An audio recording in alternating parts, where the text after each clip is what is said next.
Putting God first can be difficult. What can we learn from John that will help us put God first in our lives today? John was the youngest of all the disciples. He loved Jesus with all his heart. When all other disciples scattered following Jesus' arrest, John stayed close to Jesus through the entire ordeal. Jesus honored his faithfulness by giving him the mission of caring for the woman who cared for Jesus the most, Mary, his mother. But when he was young, John was vengeful and angry. It was hard for him to feel compassion for those who rejected Jesus. Once, he suggested to Jesus that fire should come from heaven and destroy the Samaritans who rejected Jesus. Putting God first in John's life wasn't a single moment of courage. Instead, it was a lifelong commitment to love as Jesus loved.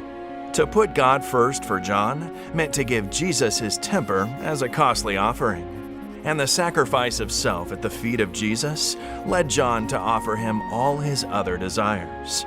After Jesus returned to heaven, John remained faithful until his death, some 70 years later. His letters to the churches provide the greatest insight into his conversion. Here are his own words: "Beloved, let us love one another, for love is from God." He also said, "Do not love the world or the things in the world. If anyone loves the world, the love of the Father is not in him.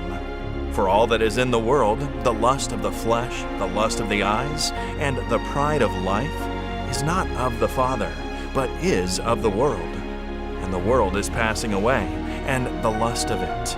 But he who does the will of God abides forever." Sometimes we're disappointed that we still cannot control our temper or overcome our worldly passions. But John went through a profound transformation over a lifetime by putting God first every day of his life. His example compels us to do the same. As we return our tithe and give our promise, we are challenged to put God first.